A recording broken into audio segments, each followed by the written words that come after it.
Bueno, ahora su Biblia, Filipenses 1:11. Vamos avanzando. Recuerden que estamos en esa acción de gracias que el apóstol Pablo eleva a Dios por estos hermanos de esta iglesia querida. En el capítulo 1 de Filipenses, que va de los versos 3 al 11. ¿No? Estamos en el último verso. Y ahí dice, llenos de frutos de justicia que son por medio de Cristo para la gloria y la alabanza de Dios. Hay una oración que el apóstol Pablo hace por estos hermanos. Empieza en el verso 9, donde nos dice que sean llenos del amor de Dios.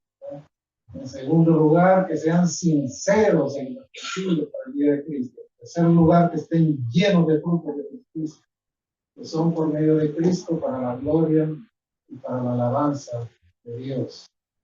Y aquí al final del verso 11 nos dice que todo esto sea para la gloria y para la alabanza de Dios. Hay un árbol, hermano, que se llama jaboticaba. ¿Quién lo conoce? Lo conocen, ¿verdad? ¿Han visto cómo se llena el tallo de chibulitas negras, verdad? Es rico. ¿Cuántos lo conocen, hermano? Levanten la mano, ¿verdad? O por lo menos hay pocos que lo hayan visto. ¿Usted lo conoce, verdad? ¿Cómo tiene otro nombre? Se parece a los arcillos, pero un poquito más grande y grita, como uvas. Y el tallo se llena, se llena, ¿verdad? Forra. Más o menos así es la idea que tiene este verso, lleno de frutos de justicia, que se miren los frutos en la vida del creyente. Recuerden, hermanos, que hemos dicho que esta es la última petición que el apóstol Pablo hace en esta acción de gracias por estos hermanos. Y en realidad, el apóstol Pablo es un hombre bien coherente en su pensamiento. Que no miran cosas raras en sus epístolas. Siempre hay un pensamiento claro y firme. En todas las epístolas del apóstol Pablo, incluyendo las pastorales, que son las que escribe a Tito, Filemón, y a su discípulo amado Timoteo, siempre empieza con el cuerpo doctrinal y termina con consejos prácticos. Aterriza la doctrina en vida. Y esa es su gran característica. En realidad, para el apóstol Pablo, hermanos, la doctrina y la vida diaria iban a la par, están hermanadas. Es decir, son interdependientes. Y es por eso que el apóstol Pablo, de una manera inconfundible, siempre nos dice que en el caso del fruto que debe exhibir el creyente no produce ese fruto para ser salvo. ¿Verdad? Que ese fruto que el creyente produce tampoco determina la salvación, pero sí es un efecto de la salvación. Es decir, por ser salvo es que da fruto, produce fruto. Y también que ese fruto no implica, hermanos, producir salvación, sino que más bien el fruto es una evidencia de la salvación. ¿Entiendes? O sea, el fruto es un claro indicativo de que ese creyente está en correcta relación con el Señor y por lo tanto está evidenciando a través del fruto. Porque a veces espiritualizamos mucho las cosas. ¿Verdad? No, si yo soy salvo, yo voy a la iglesia, no me quedo de tanto fruto. Mostrámelo en tu carácter, mostrámelo en el trato con los demás, mostrámelo en la manera como producirse el empleo. No siendo empleado estrella, pero por lo menos evidenciando que sos un hijo de Dios ahí donde estás. Mostrámelo en las relaciones que tenés con tus hijos, con la doña, con los vecinos. En fin, hay mil maneras de evidenciar el fruto en la vida del creyente. Por eso, todo creyente, repito, que tiene una relación correcta con Dios, tiene que producir. Tiene que ver esa relación correcta y evidenciarse de esa manera. Vaya usted a Filipenses 1:11, vamos a terminar el análisis de eso. Y nos dice ahí, llenos de frutos de justicia que son por medio de Jesucristo para la gloria y la alabanza de Dios. En realidad, esa primera frase, llenos de frutos de justicia, debería de leerse el fruto que produce la justicia. Pero la justicia no es una persona en sí, es decir, una persona heterogénea. La justicia es Jesucristo.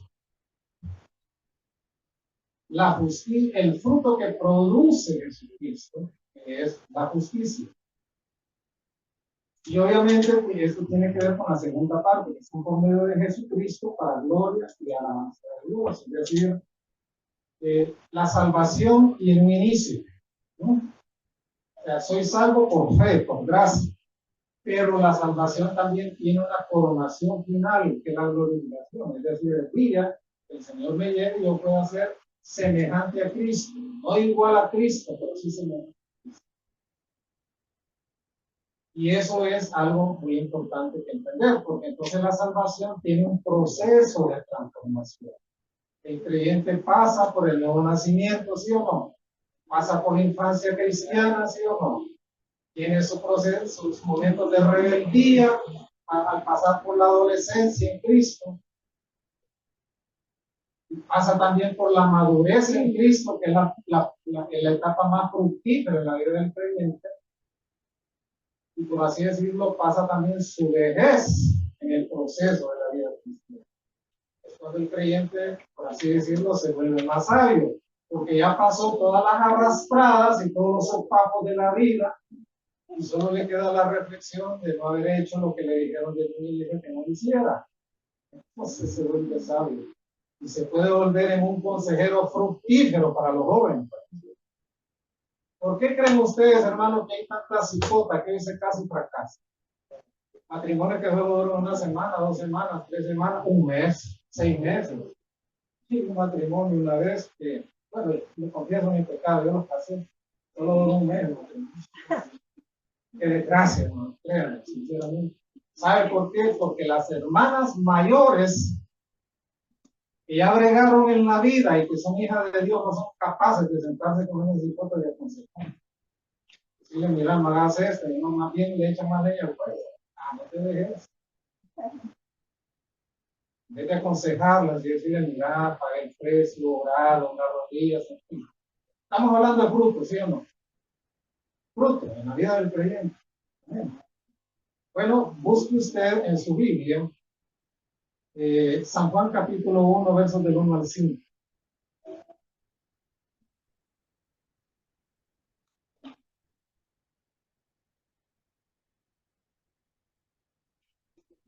Juan capítulo 15, versos del 1 al 5. ¿Cómo se le conoce normalmente a este capítulo de Juan? Capítulo 15.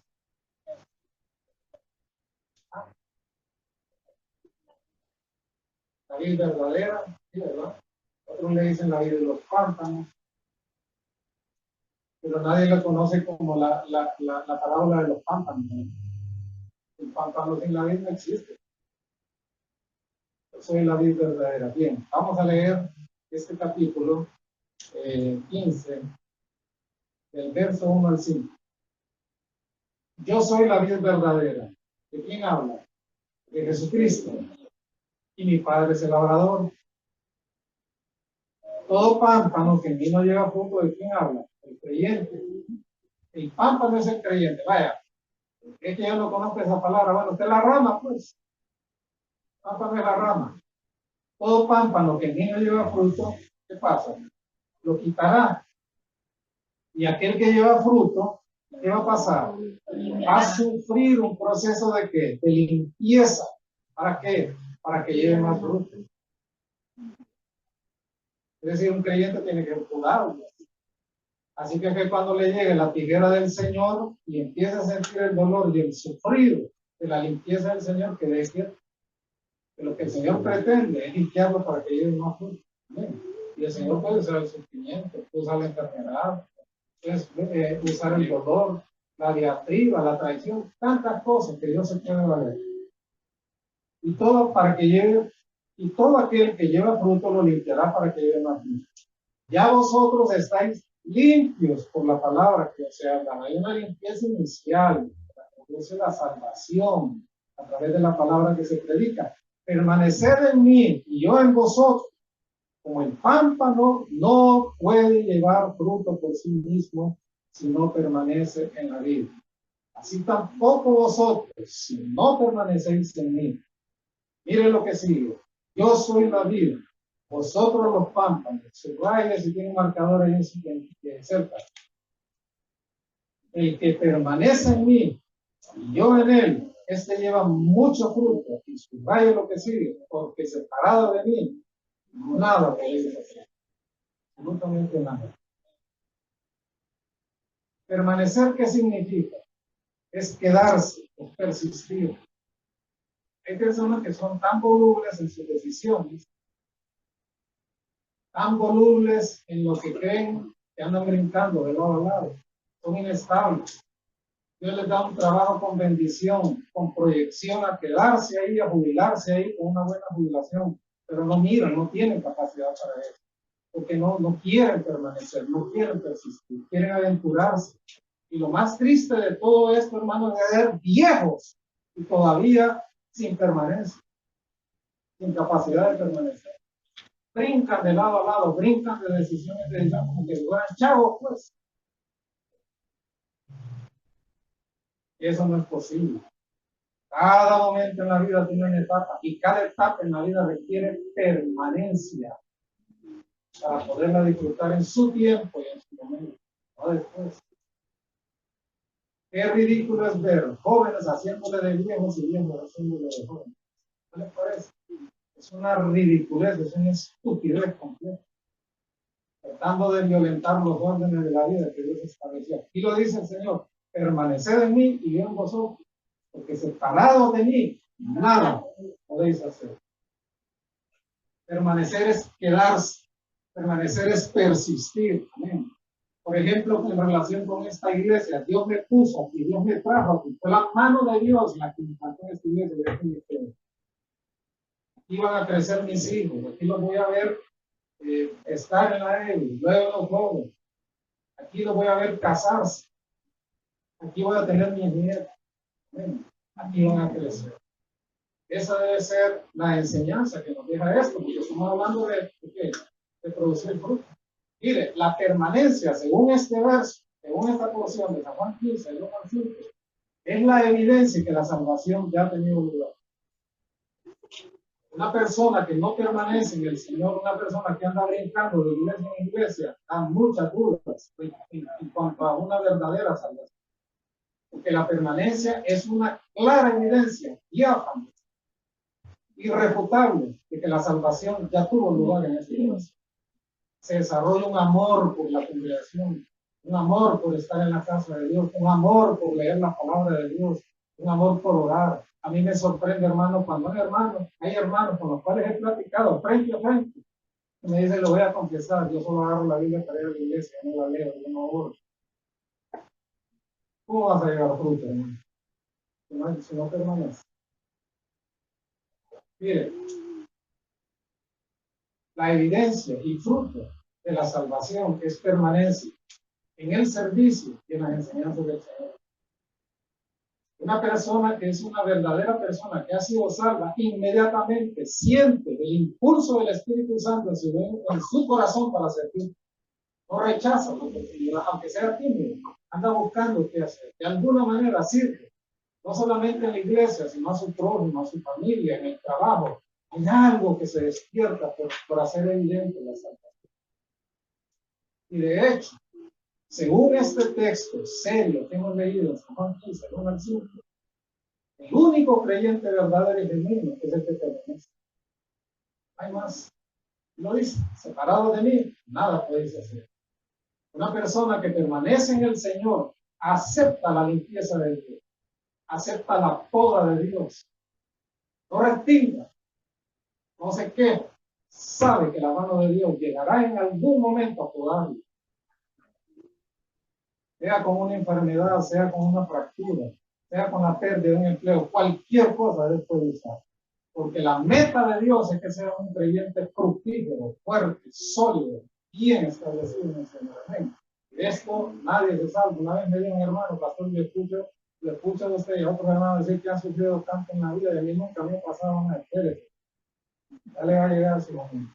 El turno le llega a todos. Todos. O sea, todo el que es un creyente verdadero, toda de Dios, va a sentir el machetazo de un lado, de regreso por el otro. Pero no se salva. Todos seremos podados. Al final de la vida, el Señor nos recogerá cojeando como cogió a todos. Amén. lesionados por algún lado, sea una lesión en el cuerpo físico o una lesión en el alma, pero llegaremos lesionados. La marca de Dios, con el machetazo del Señor bien pegado en algún lado, pero con otras ramas también saliendo, siendo mucho. Creer y permanecer son dos elementos esenciales de la fe genuina. Esa es una gran verdad. Vaya a Efesios 2:10 también.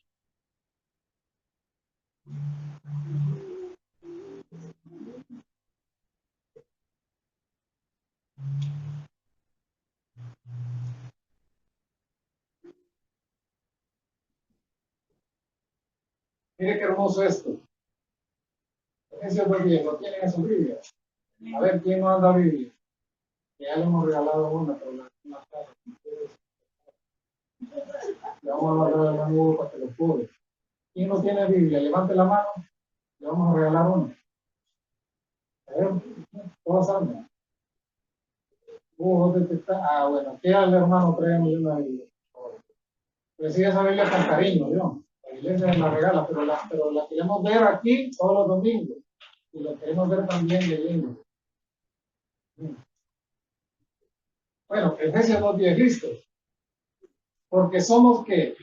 Hechura, somos manufactura suya, creados en Cristo Jesús. ¿Para qué se da la salvación, hermano? ¿Por qué ocurre la salvación? Claro que la salvación ocurre para eternidad, eso nadie lo duda. Pero en esta tierra, ¿para qué ocurre la salvación? Miren lo que dice ahí. ¿Para qué? Buenas obras, las cuales que Dios preparó de antemano para que andemos en ellas. Miren, esto es algo bien incomprensible, pero es una realidad. A veces usted dice, Señor, yo en realidad no merezco servir, o no merezco que me hayas puesto a servir, o no merezco estar en el puesto donde me has puesto. Es que miren, hay una equivocación, hermano, y a veces los creyentes creemos que el líder de la iglesia o el pastor que nos pone a una servir. En realidad ese es el instrumento, pero su patrón es el Señor. Amén. Usted dice, sí, pero a mí Dios me paga, usted no te paga, no te da la vida todos los días, no te paga. ¿Y quién cree que te provee los frijoles, la tortilla, el queso todos los días, los 3 tiempos? Dios. Porque dice, pues no te paga. Como que le estás trabajando de gratis. Si amas al amo terrenal y honras a la empresa en la cual trabajas y procuras ser un buen empleado, no lo vas a hacer para el Señor. Es su servicio. ¿Bien? Bueno, lo dice. Leo de nuevo. Porque somos hechura suya, creados en Cristo Jesús para buenas obras, las cuales Dios preparó de antemano para que anduviéramos en él. Ciertamente, repito, las buenas obras no producen salvación, pero sí son el fruto y la evidencia de esa salvación, que es producida por el poder de Dios. Una planta produce fruto porque tiene un proceso de luz solar, de clorofila, de oxigenación, de buenos nutrientes en la tierra, que lo obliga a producir fruto. Quien te da el fruto verdadero en la vida cristiana es el poder de Dios, mediante su Santo Espíritu. Amén. Y opera a diario en tu vida. Mira, hermanos, a veces las batallas del Espíritu Santo en nuestra vida son batallas campales duras, porque somos resistentes, somos rebeldes, sabemos lo que tenemos que hacer y aún así nos vamos por el otro camino. Es un trabajo arduo del Espíritu Santo con la vida de cada creyente todos los días.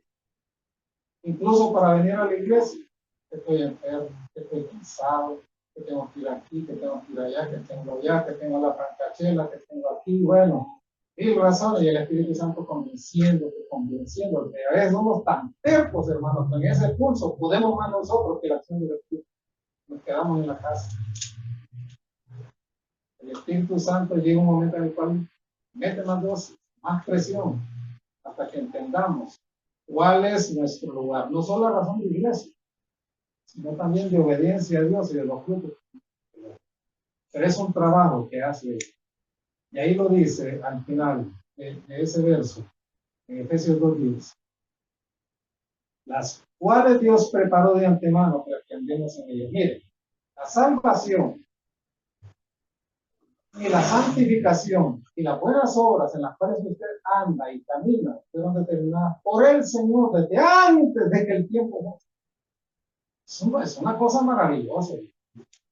En realidad, el lugar donde usted se congrega, el lugar donde usted sirve, va a término de iglesia porque es lo que interesa aquí.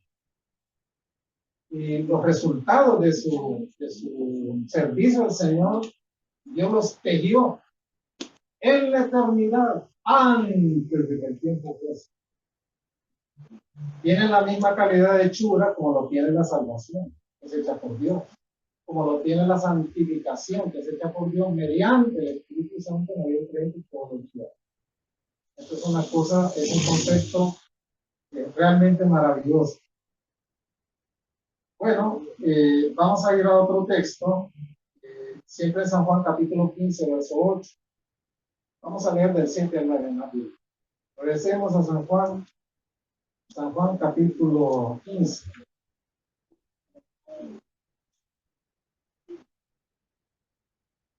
Vamos a leer desde el verso 7 al 10. Si permanecéis en mí y mis palabras permanecen en vosotros, mira los dos requisitos previos, ¿verdad? Entonces, ¿qué va a ocurrir? Pedid todo lo que queréis y os será hecho. Ustedes han oído cosas que dicen, tratan al Señor como papá Dios, pero ellos me escuchan de manera más irrespetuosa de Dios, sinceramente, no conocen, ¿no? También el Señor me concede hasta los más pequeños caprichitos, ¿no? Todos los detallitos que yo le quiero ver me los concede. ¿Quién sabe?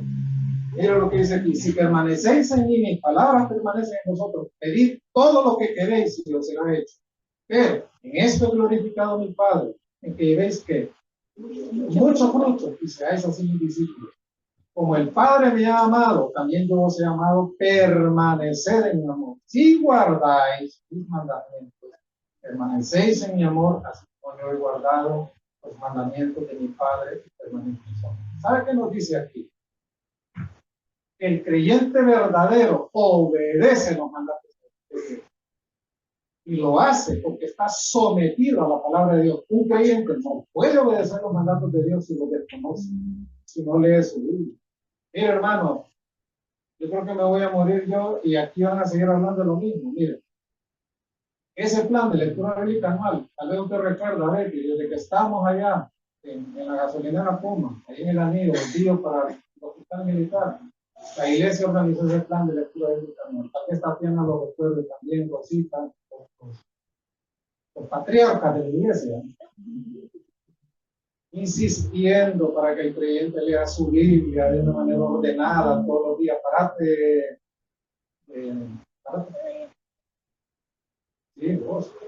Miren, ese cipote que está ahí, sigue el plan de lectura bíblica anual, para vergüenza de todos los digo, ya vas a tener, ¿dónde vas a ver? Ajá, ya va por, ajá, y ahorita por Salmo y Nativo, ¿verdad? No, ya lo terminaste. Ay, Cristo, porque no lo puede hacer. Qué vergüenza, ¿verdad? ¿Cómo va a obedecer usted los mandatos de Dios si no conoce su Biblia, hermano? Si le dicen cuarta de Juan, nunca lo va a hallar, se va a morir, no lo va a hallar, ¿no? Segunda de Génesis, peor todavía.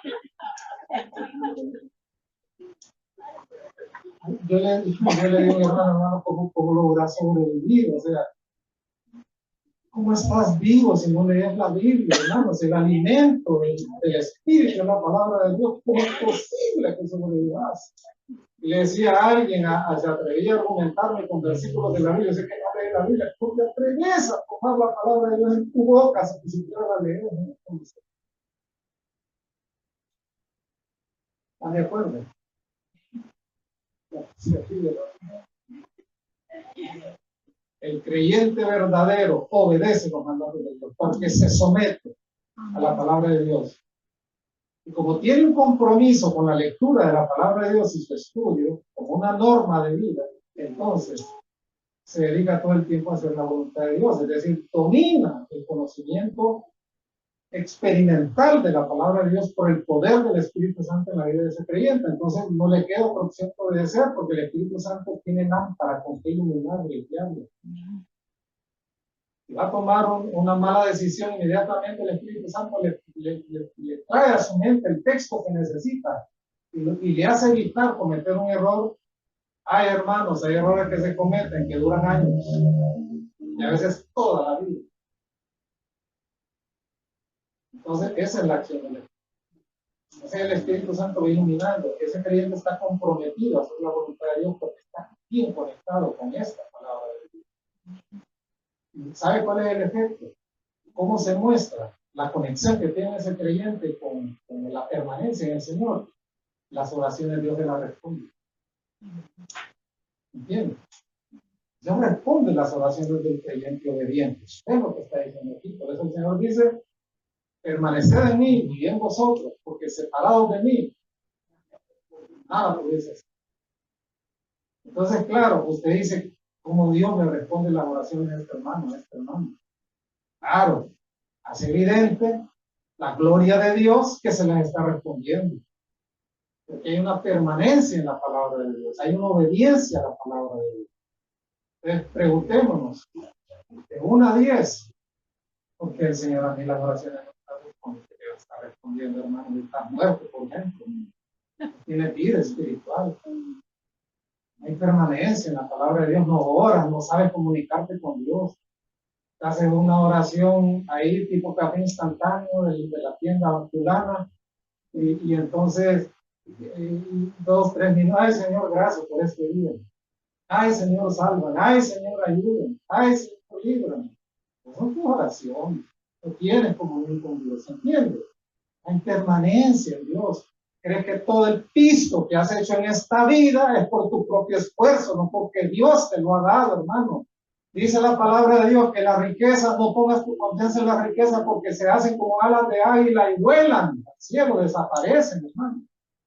Crees que tienes un buen trabajo, que te dan un buen salario, unos 16 salarios al año, más 2 de vacaciones, más las recompensas por buenas ejecutorias, porque eres un buen empleado. Ay, hermano, si es Dios quien te lo ha puesto en tu mano.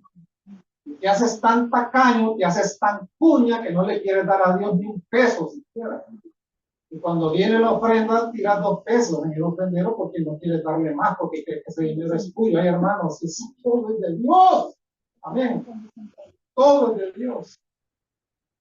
Sabes que tienes un talento que ofrecerle al Señor y te reculas, siempre estás excusándote, siempre estás diciendo más mañana, como que si ese talento es tuyo, hermano.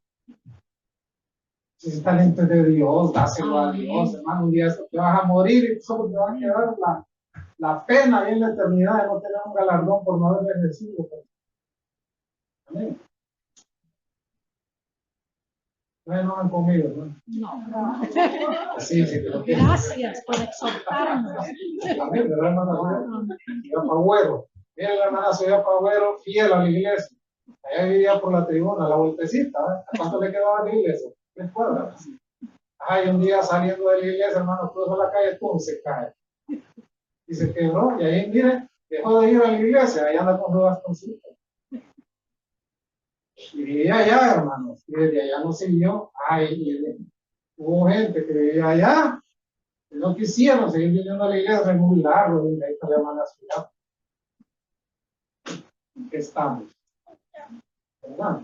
Somos tan contradictorios. Por la gracia y misericordia del Amén, Señor. hermana Amén. ciudad.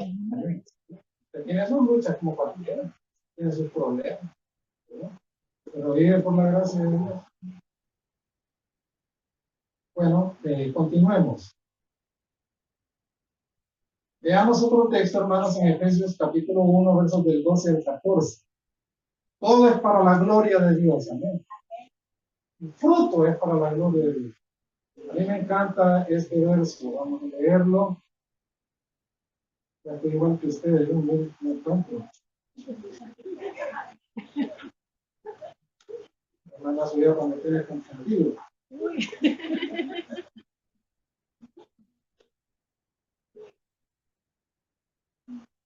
Juan 15.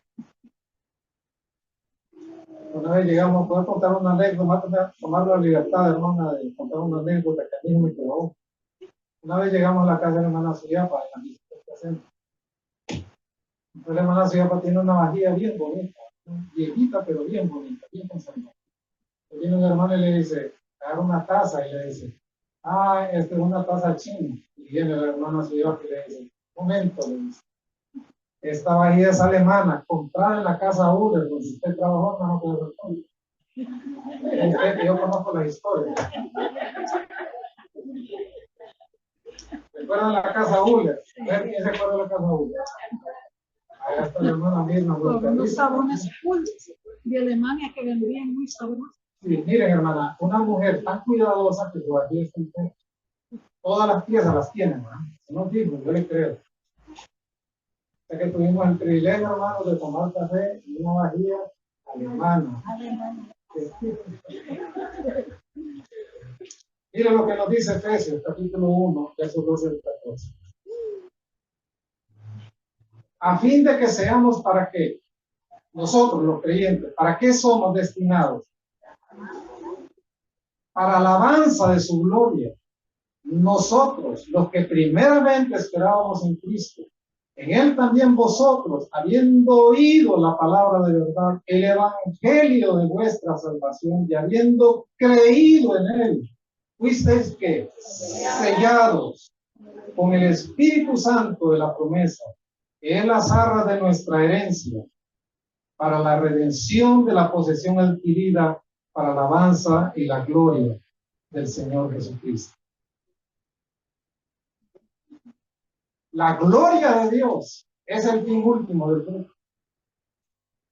Todo lo que el creyente haga, todo lo que el creyente ore, todo por lo cual el creyente se esfuerce, sea por sus hijos, sea por sí mismo, sea por la iglesia, tiene que ser para la gloria de Dios. Amén. No para la promoción personal, no para traer honor a nuestra propia piedad, sino vivir de una manera tal que Cristo sea glorificado por los hombres, por sus hijos, por sus descendientes. Amén. Ese es el fin último de todo. No nos perdamos, no nos perdamos. Este es un esclavo para fabricar fruto para la gloria de Dios. Amén. Eso lo dice aquí. A fin de que seamos para la alabanza de su gloria. La gloria de Dios es la meta suprema de la redención. Cuando todo esto se termine y este mundo que usted tanto ama y por el cual se ha molido en la vida, le ha dado el lomo a este mundo, le ha dado el sudor, le ha dado las lágrimas y le ha dado todo este mundo chamuscado, reducido a ceniza, que sea para la gloria de Dios. Amén. Porque la meta suprema del hombre es la gloria de Dios. La meta suprema de la redención es la gloria de Dios. Dios nos dice aquí. Nosotros, los que primeramente esperábamos en Cristo,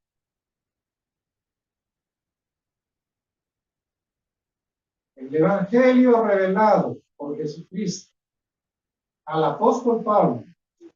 No dice el apóstol Pablo, no sé por qué Dios me dijo a mí. En realidad a mí, como un abortivo, el Señor me pareció después. Pero yo he trabajado más que todos estos, que los 12, ¿verdad? Pero no yo, sino que la gloria de Dios, Señor. El Evangelio tiene que ser oído y tiene que ser creído para que pueda salvar. Nadie puede decir, yo creí en Cristo porque a mí el Señor se me reveló. Tienes que haber oído el Evangelio. Yo tengo un hermano pastor vecino. Mi esposa sabe, a las 5:30 de la mañana, pone su bocina en el cruce y ahorita que la carretera de Oriente tiene un tráfico de ida y venida que te obliga a oír lo que te pone. Y ahí se pone a predicar el Evangelio. Claramente, todos los días a las 5:30, hoy en la mañana empezamos a oír más tarde. Predicando el Evangelio, porque no hay otra manera de que el hombre pueda oír si no es el Evangelio y creer al escuchar el Evangelio. Tiene que ser oído el Evangelio, tiene que ser creído. Una de mis oraciones, hermanos, es que tanto su servidor como ustedes seamos apasionados por las almas, lo vayamos a buscarlas y la evangelicemos, que no nos conformemos con habernos salvado nosotros. Usted dice, bueno, pero como en iglesia creen en elecciones, pues ya sabe lo que se van a salvar y son los otros puntos, sí. Dios lo sabe, pero tú no lo sabes. Entonces tenemos que ir, esos, a que escuchen el Evangelio, que salva, porque todo tiene que ser para la gloria de Dios. Y la predicación del Evangelio es un fruto, es una evidencia de la salvación también. Y luego nos dice aquí, en la progresión del pensamiento del apóstol Pablo, en él también vosotros, habiendo oído la palabra de verdad, el Evangelio de vuestra salvación, y habiendo creído en él, fuisteis que sellados con el Espíritu Santo de la promesa. El sello que el apóstol Pablo habla aquí es la marca oficial de identificación que se le ponía a las cartas y a los documentos oficiales para que tuvieran peso legal en cualquier tipo de instancia o transacción. Y entonces, ese documento quedaba bajo la autoridad auténtica de la persona cuya marca imprimía el sello. El dueño de la marca oficial de identificación en tu vida es Dios. Tú eres el documento de Dios, sellado con el sello de Dios, y está bajo la autoridad auténtica de Dios. Por eso la salvación no es eterna. Tú no puedes desnacer. Tú no puedes dar vuelta atrás a un proceso legal divino que ya tiene la marca del sello. Por eso, el Espíritu Santo es dado al creyente en forma de sello, como marco oficial de identificación de Dios de la salvación, para preservar tu salvación. Hay 4 verdades que revela el sello. La primera de ellas es seguridad. ¿Recuerdan cuando Daniel fue echado al foso de los leones? ¿Qué se hizo? Para darle legalidad al proceso. El sello. El rey. Fue sellado. Legalmente era un proceso autenticado por el rey. ¿Qué otra verdad nos revela el sello? Autenticidad.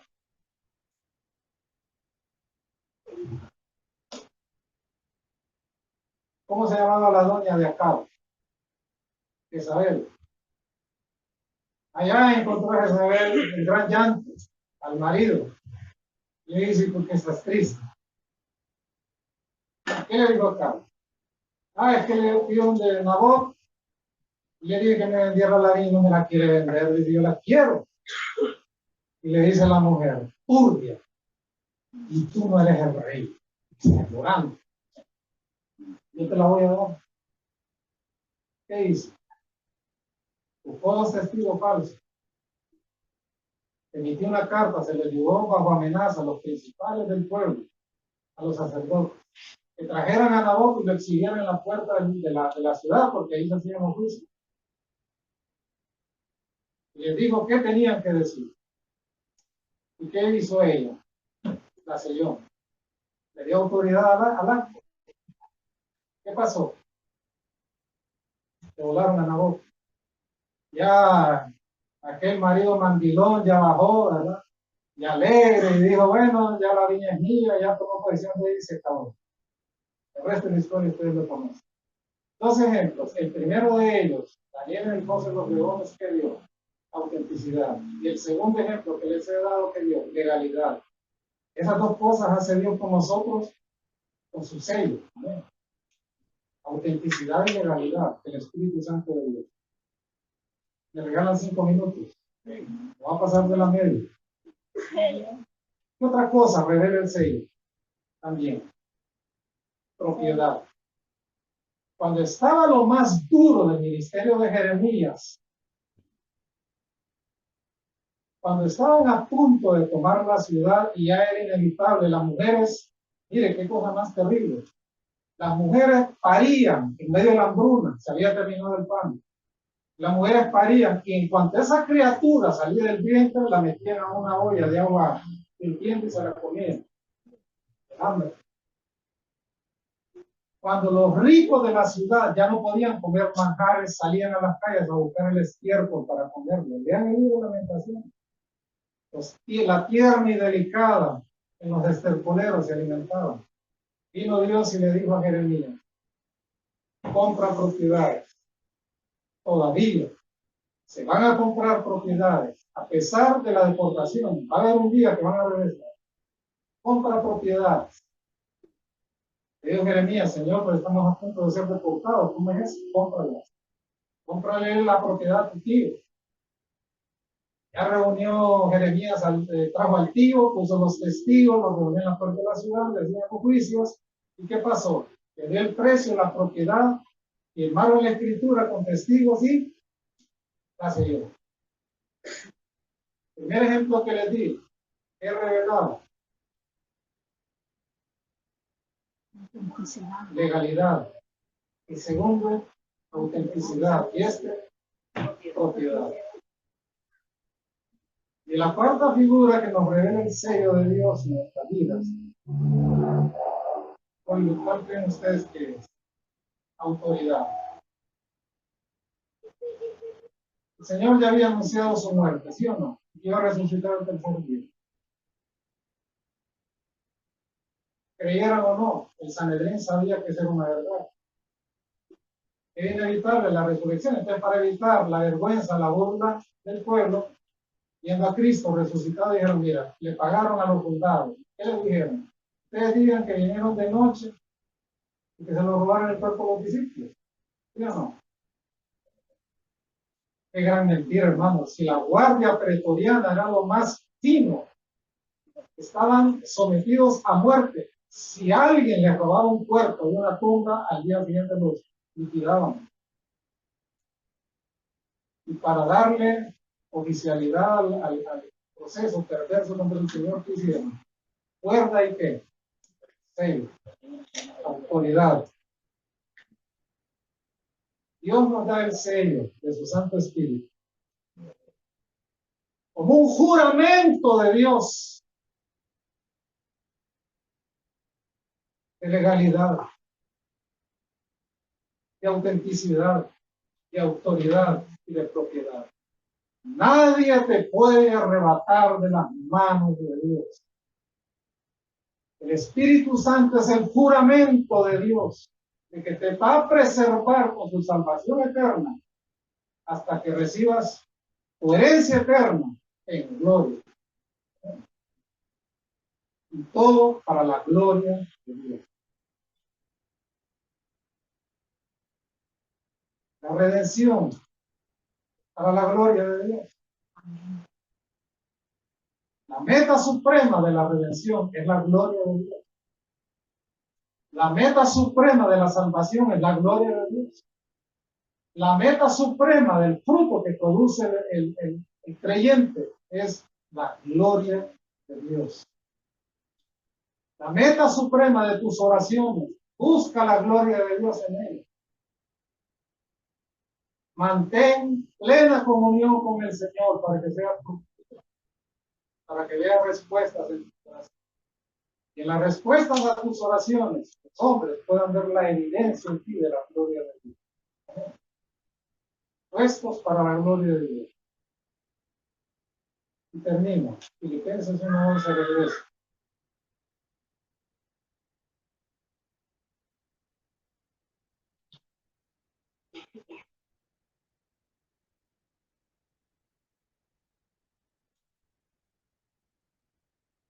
Llenos de frutos de justicia, que son por medio de Jesucristo. ¿Para qué?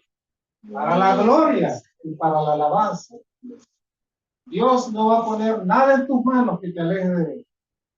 Todo lo que ponga en tus manos, todo lo que Dios te responda, va a ser para acercarte a Él y a su casa, no para alejarte de Él. Tienes que entenderlo.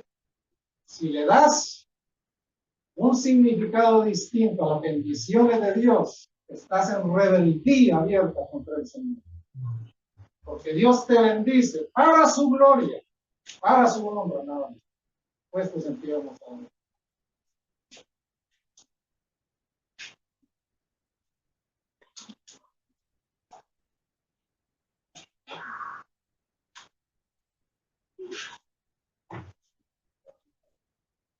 Señor, te damos gracias por esta mañana preciosa que nos has dado en tu casa.